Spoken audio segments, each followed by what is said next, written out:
Ya se fueron por ya. Se fueron por... Hola, hola, muy buenas noches.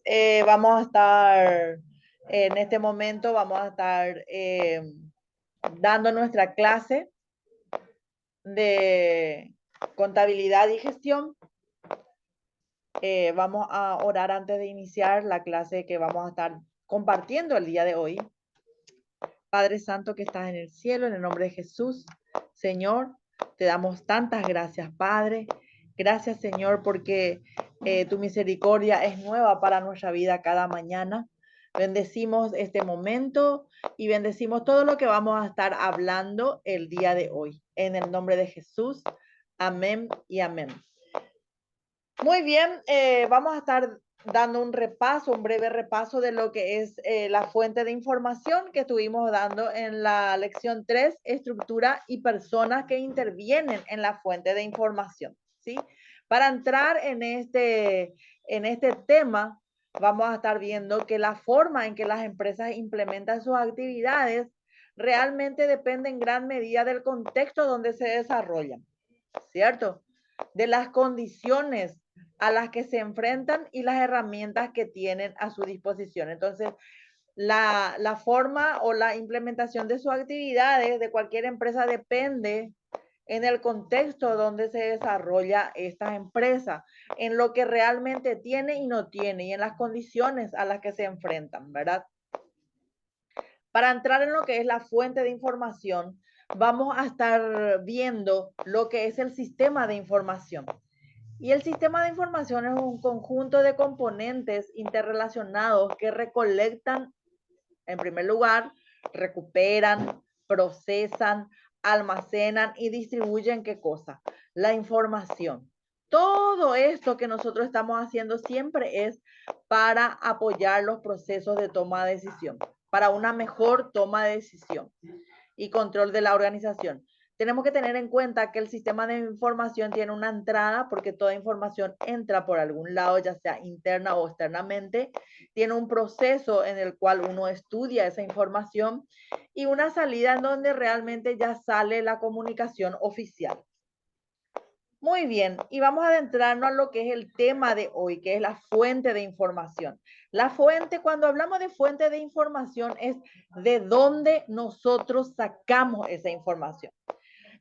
Háganse la idea que estamos frente a una fuente realmente, literalmente hablando, entonces es de dónde nosotros sacamos esa información para procesar, para distribuir y para tomar decisiones. Y la fuente de información son aquellos elementos de los cuales se pueden obtener información necesaria. ¿Para qué? Siempre es para la toma de decisión en la empresa. Para eso nos sirve la información, porque si no tenemos una información certera, no podemos tomar una decisión a la ligera. ¿Por qué?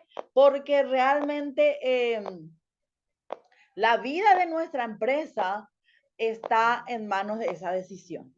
Puedo tomar una buena decisión que le puede llevar a mi empresa a años luz de avance, como puedo tomar una mala decisión y la mala decisión tiene una consecuencia que me puede arrastrar hasta el cierre, ¿sí?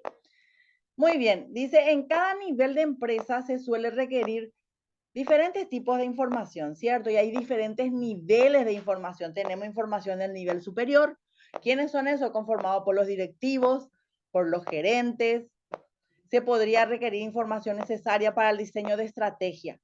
Toda información superior es justamente el diseño de estrategia el que marca el rumbo de la empresa o que permita su expansión. Eso equivale o eso es responsabilidad del nivel superior. El nivel medio, conformado por los jefes y administradores, se podría requerir información necesaria para el diseño de estrategias comerciales, más bien, no de decisión, sino comerciales, que suele requerir información más detallada del nivel anterior. Y por último tenemos los niveles operativos. ¿Qué son estos?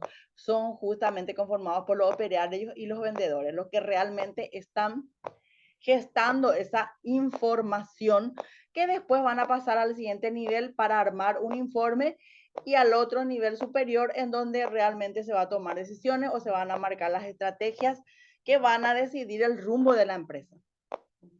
Existen dos fuentes de información, que son la fuente interna y externa. ¿Qué son las fuentes internas?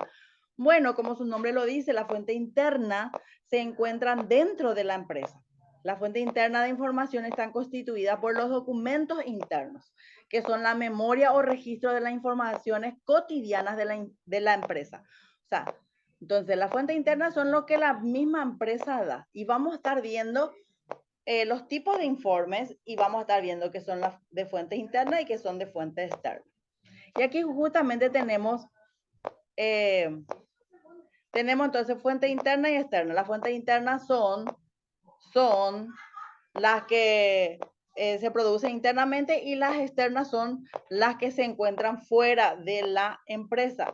Y aquí justamente vemos cómo es el proceso del sistema de información. En primer lugar, como vemos aquí en la imagen, si ustedes pueden ver mi cursor acá en la imagen, la primera imagen donde dice acopio y acumulación, es en donde entran toda la información, se junta la información, se trata la información aquí en donde están los iconos rojos. Después se difunde, después de procesar, se difunde la información y por último se recopila. Y una imagen más nos habla bien claro de lo que son los informes externos y externos, ¿sí? Entonces los informes externos que podemos tener son de los proveedores, de los clientes, del entorno y de las agencias regulatorias, de los accionistas, los competidores, y toda esa información externa entra, procesa, se clasifica, se ordena, como también los informes internos, y se le da una salida. Vamos a hablar sobre la estructura y las personas que intervienen en la fuente de información. La estructura organizacional beneficia la distribución y uso de la información, ¿cierto? La información necesita conocerse, la empresa necesita conocerse. Y ahí están justamente las personas que intervienen. Intervienen en primer lugar los ejecutivos, que es la cúspide de la pirámide, los gerentes superiores, los gerentes medios, los trabajadores. Y ahí vemos los niveles de la alta gerencia, que es el nivel estratégico, los directivos medios, que son nivel administrativo, los trabajadores o los que dan los datos de conocimiento, que es el nivel de conocimiento, y el nivel operativo, que son justamente los directores operativos, están los recursos humanos, finanzas, producción logística, administración y contabilidad, ventas y marketing. Entonces, aquí tenemos, eso es lo que realmente en síntesis es la fuente de información. Cuando hablamos de fuente de información, pongámonos una imagen de lo que es de dónde se saca esa información, la fuente de información de dónde yo saco. Existen 3 niveles de información que son nivel superior, nivel medio y nivel operativo.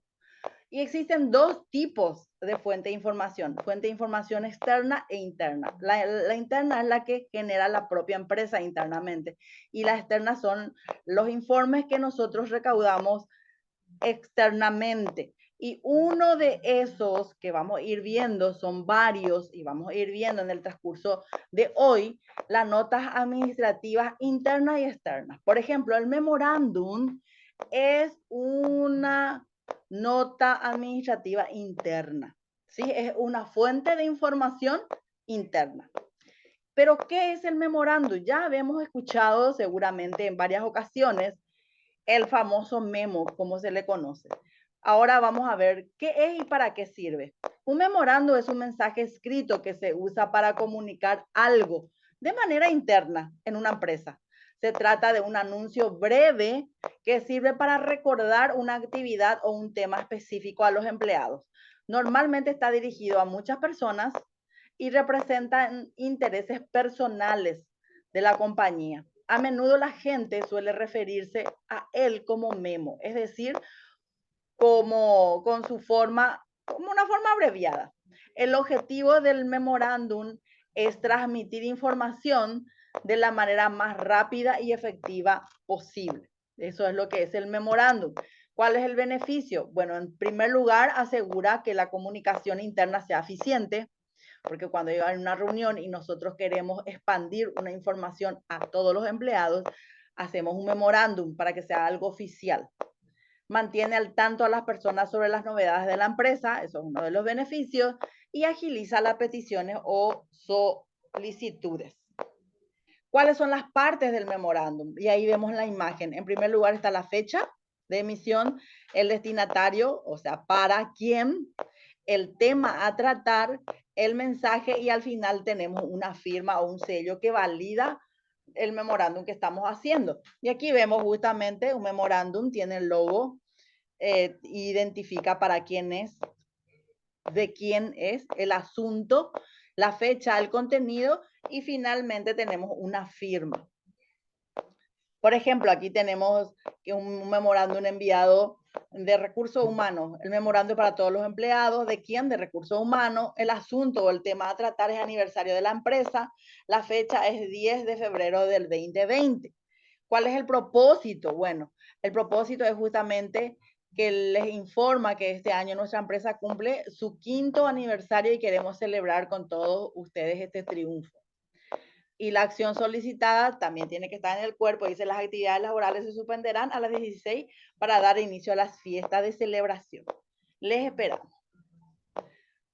Eso es lo que es el memorándum, que justamente es una fuente de información externa. Ahora vamos a ver lo que es el presupuesto, un presupuesto comercial, que es una fuente de información externa. ¿Por qué? Porque estamos solicitando este documento al exterior, ¿verdad? A las personas a la cual queremos contratar su servicio o queremos justamente comprar algo. Entonces, un presupuesto comercial es un documento sin la entidad legal necesaria para sustituir una factura. Tiene casi todo el paquete de una factura, pero no le sustituye legalmente a la factura. Esto se debe a que el reglamento de facturación, así como lo exige la ley del IVA, solo consideran la factura el único justificante legal válido para los efectos legales, ¿sí?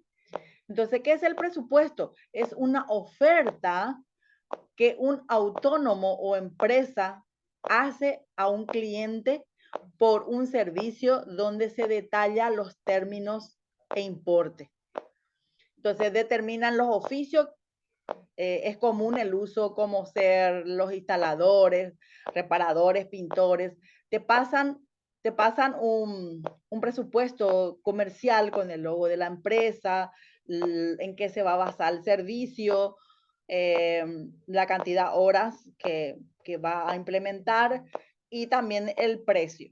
Los talleres mecánicos son algunos ejemplos de estos oficios. El presupuesto comercial pues consiste en una oferta del servicio al cliente y donde se detallan las condiciones y el importe que deberá pagar al ejecutar el servicio. El presupuesto comercial, digámosle que se convierte tanto en una fuente de información interna o externa, depende de dónde yo esté. Si yo soy el que solicito la prestación de servicio, entonces viene a ser una fuente de información externa, porque del exterior, o sea, de afuera, me están trayendo un documento, una información externa. Pero si de repente soy yo la que estoy dando la prestación de servicio, entonces es una interna, porque soy yo lo que estoy dando de adentro para afuera. ¿Ok? Continuamos. ¿Cuáles son las características de un presupuesto comercial? Bueno, entonces podemos ver que un presupuesto comercial ha de responder a la siguiente característica. Número 1, ha de exponer detalladamente los servicios que se ofrecen. Número 2, se ha de presentar el importe de cada uno de los servicios. Y número 3, ha de estar abierto a una negociación al cliente. Ha de considerar las características de cada situación y el cliente y deben figurar las condiciones del servicio. O sea, tiene que figurar el importe total desglosado con el impuesto, en qué términos se va a hacer. Entonces, el presupuesto comercial debe contener lo siguiente: datos del emisor, nombre, apellido, dirección, RUC, fecha y número de presupuesto, fecha validez del presupuesto. Hay muchos presupuestos comerciales que dice que vence en 15 días, o sea, al vencer ya no tiene validez, ¿verdad? Descripción del servicio, el precio unitario, siempre incluido el IVA, los términos de servicio, etcétera, etcétera. Y aquí vemos justamente un modelo nada más del presupuesto. Se pone el número, la fecha, la validez debería de figurar ahí, ¿verdad? El nombre del negocio, el nombre del cliente, el logo y todo lo demás. Esto es algo así muy... Y en donde realmente se especifica el concepto o en qué va a consistir el servicio que estamos prestando. Vamos a ver otro, y esto también es un presupuesto donde dice el logo de la compañía, se identifica, ponemos el presupuesto número, el número del cliente, la fecha, y ahí vemos la descripción del producto, el total. Entonces, eso es lo que es un presupuesto comercial. Ahora, vamos a ver lo que es una nota de pedido. La nota de pedido también es una fuente de información, ¿cierto? Y la nota de pedido es el documento que utiliza las casas comerciales para que a través de él los clientes soliciten las mercaderías deseadas. Se extiende por duplicado o triplicado el original que da en la empresa proveedora y la copia se entrega al cliente para que pueda controlar su pedido. ¿Se acuerdan que estuvimos viendo el presupuesto comercial? El presupuesto comercial más bien es sobre prestación de servicios. Y la nota de pedido más bien es tanto para el cliente como para el proveedor, se refiere más bien a mercadería. ¿Y cuáles son los datos que tiene que contener la nota de pedido? Bueno, el número de pedido, número de catálogo, descripción de cada artículo o servicio, forma de pago, método de entrega, uno tiene que entregar las mercaderías, la fecha de entrega, dirección o domicilio de entrega. ¿Cómo se utiliza la nota de pedido? Bueno, podemos ver que es un documento emitido por el comprador para solicitar mercadería al vendedor. Es muy habitual enviar órdenes a los proveedores. A partir de una nota de pedido de un cliente puedes realizar la factura correspondiente. O sea, yo puedo utilizar esa misma nota de pedido ya cuando ya uno cierra un pedido, ya digámosle, ya dice, sí, voy a comprar. Entonces ya puedo, inclusive cuando se hace un adelanto o un pago adelantado, entonces ya puedo hacer la factura, ¿sí? ¿Quién emite la nota de pedido? Bueno, es el comprador que emite, el comprobante que emite el comprador para pedir mercadería al vendedor, indicando la cantidad, el detalle, el precio, las condiciones de pago, lugar y forma de entrega. Una nota de pedido tiene algunos puntos fundamentales y aquí vemos justamente la lista de todo lo que tiene que tener. Y aquí vemos un modelo de nota de pedido. Tiene un membrete, fecha, nombre del cliente, la dirección del cliente. Y ahí es en donde yo pongo digámosle, la descripción del pedido, la de las mercaderías, cuántas cajas, cuántas piezas, costo unitario, el costo total, la forma de pago, la dirección, porque yo voy a enviar estos pedidos al otro negocio y hago una observación, ¿verdad? Muy bien. Vimos lo que era el memorándum, vimos lo que era todo esto que estamos citando, realmente son fuentes de información. Vimos lo que era el memorándum, vimos lo que era el presupuesto comercial, la nota de pedido y ahora vamos a hablar sobre la orden de compra. Pareciera ser que estos últimos tres se parecen todo, pero vamos a ir viendo las diferencias, ¿sí? La orden de compra dice que es el documento legal que se emite para informarle a un proveedor dónde se debe entregar el producto que se le está solicitando. Este documento debe detallar la cantidad y tipo de productos o servicios que están comprando, el precio, las condiciones de pago, la forma de entrega. En la orden de compra realmente uno, digámosle que para el comprador como para el vendedor, se mantiene una comunicación clara y evitan cualquier tipo de confusión en el proceso de venta. Una vez que el proveedor acepta que puede garantizar la venta de esos productos o servicios, la orden de compra se convierte en un contrato. Esa es la diferencia con los otros que estuvimos citando, que debe efectuarse en el tiempo establecido en el documento. Las características que tienen que tener es lo mismo que lo demás, un documento oficial y legal, consta la operación comercial, es un respaldo mercantil, se tiene que estar detallado los elementos que lo integran, permite orden y control, ¿cierto? Ayuda a visualizar los movimientos de compra. ¿Por qué? Porque es una orden de compra. La empresa es la que hace a través de que yo solicito un presupuesto comercial. Entonces la orden de compra ya es cuando yo estoy aceptando, yo proveedor, yo cliente, estoy aceptando que se haga esta factura o que se haga este servicio. Entonces es un documento, digámosle que es tipo un contrato, ¿sí? Muy bien, dice, puede integrar garantías de una compra, es un proceso ágil. Y ahí vemos justamente siempre el número de orden de compra tiene un número en el cual nos permite a nosotros tener un control. Este mismo número es el que va a tener que poner en su factura ya cuando se culmina tanto la entrega de las mercaderías o de la prestación de servicios. Entonces, de esa forma, uno va teniendo el control de que alguien tuvo que hacer esta orden de compra. Alguien tuvo que autorizar, alguien tuvo que elaborar, alguien tuvo que autorizar y alguien tuvo que recibir. Por eso es que es importante este documento. Muy bien, después tenemos una nota de remisión.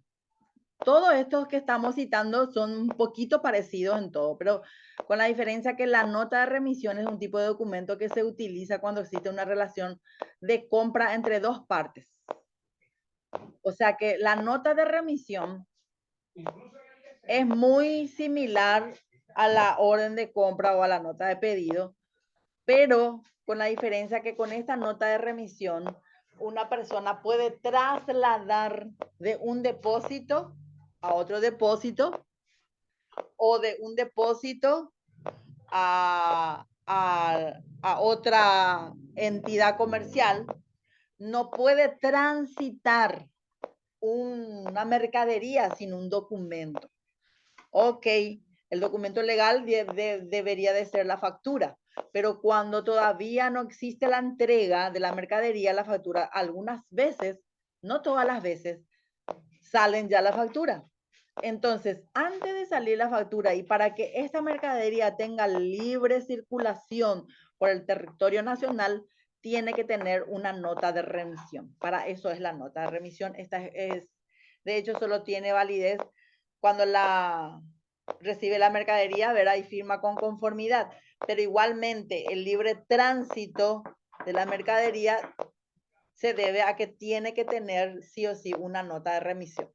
Y ahí vemos justamente lo que es, se traslada la mercadería de un depósito a otro, se traslada la mercadería a una entidad de transporte, a otra entidad comercial. Entonces, este es el modelo de la nota de remisión. ¿Ok? Muy bien. Y ahora vemos lo que es la factura. La factura, ¿qué es y para qué sirve? Una factura es un documento comercial que registra la información relativa a la compra o venta de un bien o servicio. La factura es un documento de carácter mercantil que refleja la compra o venta de un bien o prestación de servicio determinado.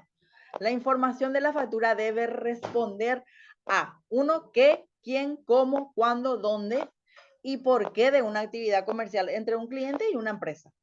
Tiene validez fiscal y legal, por lo que se considera una prueba física de que una operación se ha realizado entre dos partes, ¿cierto? De forma correcta y satisfactoria.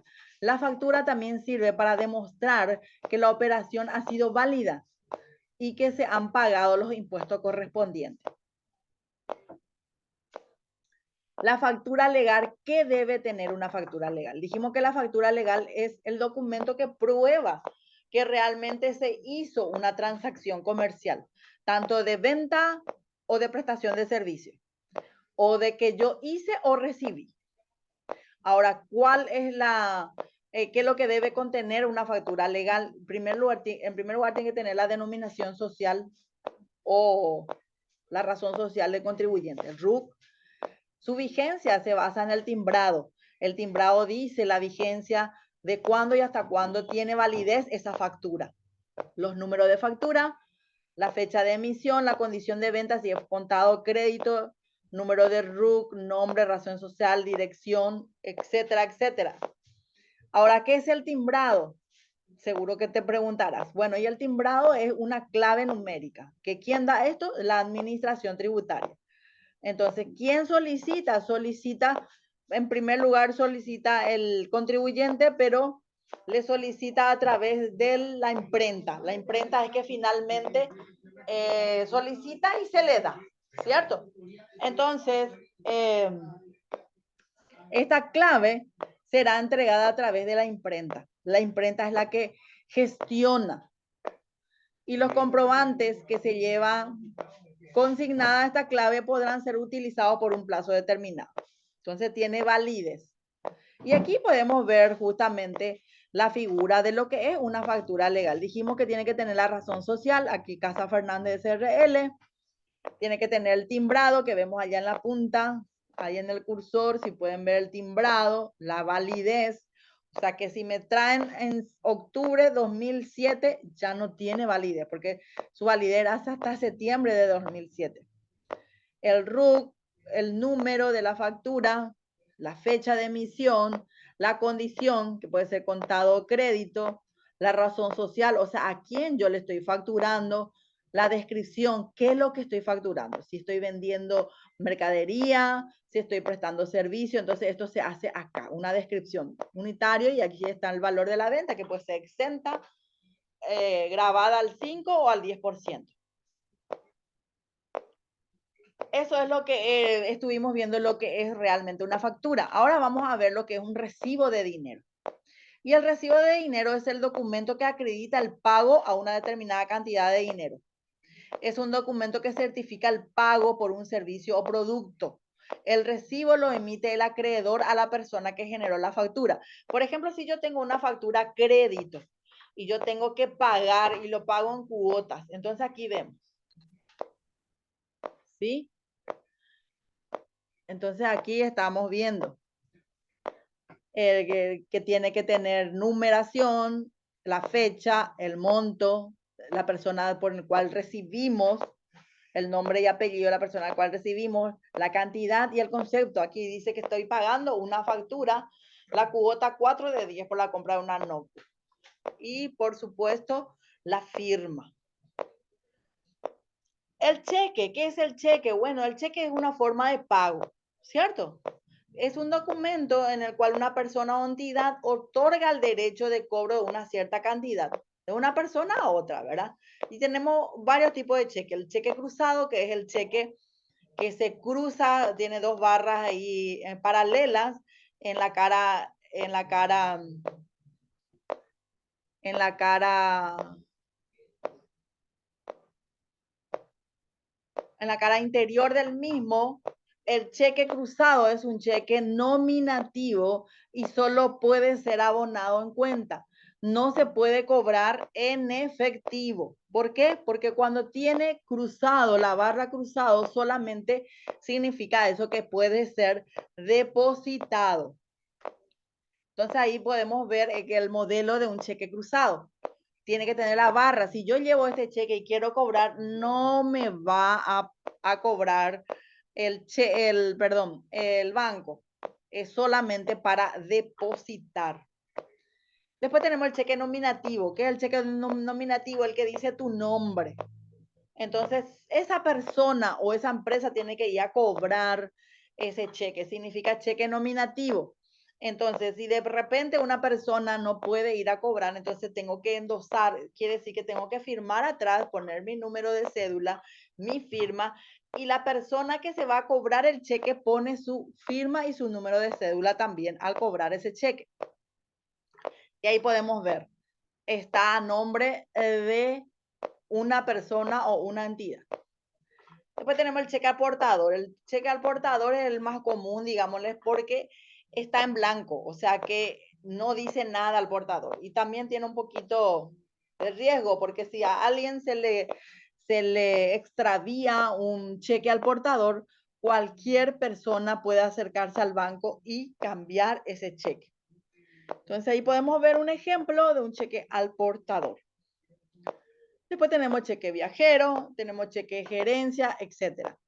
Vamos a hablar sobre la nota de crédito y la nota de débito, que es conjuntamente con la factura legal. La nota de crédito y la nota de débito también tiene todas las características de una factura, o sea, tiene también timbrado, tiene también vencimientos del timbrado, pero tienen distintas utilidades, digámosle, y están justamente por resolución y por ley están establecidos las normas en el cual se tienen que utilizar esta documentación. Y la nota de crédito es justamente para anular una factura. Suponte que yo hice una factura en el mes de agosto y me devolvieron ahora. Ya no puedo anular esa factura porque yo ya declaré en mi IVA, ¿cierto? Entonces me devolvió la mercadería, entonces yo le hago una nota de crédito. Significa que estoy devolviendo esas mercaderías. Y ahí nos dice la forma en que se debe de utilizar. Tenemos un modelo de la nota de crédito. Y la nota de débito, ¿qué es la nota de débito? Bueno, y la nota de débito es lo contrario a la nota de crédito. Cuando yo facturé justamente en el mes de agosto y me piden más mercadería y yo, no sé, por A o B motivo o no quiero hacer más factura o no tengo más factura, entonces le agrego una nota de débito. Significa que estoy sumando esa venta o esa prestación de servicio. Me aumenta. Vamos a ponerlo así, la nota de crédito disminuye la factura y la nota de débito aumenta la factura. Y tenemos, por último, tenemos la autofactura. ¿Y qué es lo que es la autofactura? Bueno, es un documento tributario emitido por el contribuyente cuando adquieren bienes o prestación de servicio en lo que se encuentra obligado, los que no se encuentran obligados a inscribirse como contribuyente del impuesto. Por ejemplo, la autofactura, nosotros anteriormente, ¿qué es lo que significa autofactura? Que las mismas empresas hacen una factura con el logo de su empresa y entonces hacen esta autofactura para documentar, ¿qué es lo que documenta? La adquisición y la prestación de servicios de aquellas personas que no están obligadas a facturar. Anteriormente, con la otra resolución, había una escala, o sea, toda persona que no tenía un ingreso al mínimo podían documentar sus ingresos con autofactura, o sea, las empresas. Pero ahora ya no. Ahora, a partir del 2020, la autofactura se deja de usar para documentar las prestaciones de los servicios personales, las prestaciones de servicio. Anteriormente, si ocasionalmente nomás yo tenía una prestación de servicio, entonces yo no estaba obligado a tener una factura porque esporádicamente nomás yo prestaba servicio. Ahora, toda persona que preste servicio, sea esporádicamente o no, está obligado a inscribirse en el RUC. Entonces, hasta el 2019, las personas físicas que prestaban servicio en forma ocasional no estaban obligados a inscribirse en el RUC. Pero a partir del 2020 sí.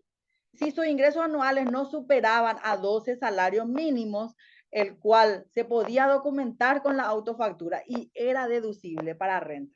Pero hoy día no. A partir del 2020, todos los prestadores de servicios y así como los profesionales de carácter independiente y todo lo que están grabados por el IVA están obligados a inscribirse en el RUC a facturar a partir de un guaraní. Ya no hay un límite de que antes vos podías, si no alcanzaba el mínimo, podías hacer autofactura. Ahora no. A partir de un guaraní, yo estoy obligado a emitir factura si es que mi actividad es de prestar servicios, ¿sí? Muy bien. Y aquí yo les dejo para que ustedes puedan ver que hay específicamente cuándo puedo usar la autofactura y cuándo no, ¿sí? Por ejemplo, la compra de un bien, de un mueble, de una persona que no tiene RUC, por ejemplo, vende un auto electrodoméstico y no tengo RUC, no soy contribuyente, entonces sí puedo hacerle autofactura. Entonces sí me afecta en renta. Entonces yo le hago, como se dice, le hago la retención del impuesto a la renta. Y este egreso o esta salida es deducible. ¿Qué significa eso? Que sí puede disminuir mi IRP. Entonces, hay justamente, nos indica específicamente para qué puede ser utilizado. Compra de flores, rollo de madera, exclusivamente es para eso, pero todo en menor escala, no en gran escala. Servicios relacionados a la construcción o personas que no están organizados empresarialmente. Entonces, productos agropecuarios, pero siempre a los pequeños productores. Y ahí vemos lo que es la autofactura, también tiene timbrado. Es como una factura, pero desde el año 2020 está direccionada exclusivamente a quienes pueden utilizar. Muy bien, y con esto terminamos entonces lo que es la fuente de información, que significa especialmente de dónde vienen esas documentaciones que finalmente vamos a procesar y vamos a dar un informe final. Bueno, muy buenas noches. Espero que hayan aprendido con esta exposición de lo que es justamente la fuente de información. Ante cualquier consulta o duda, ustedes me pueden escribir. Bendiciones. Gracias, profe.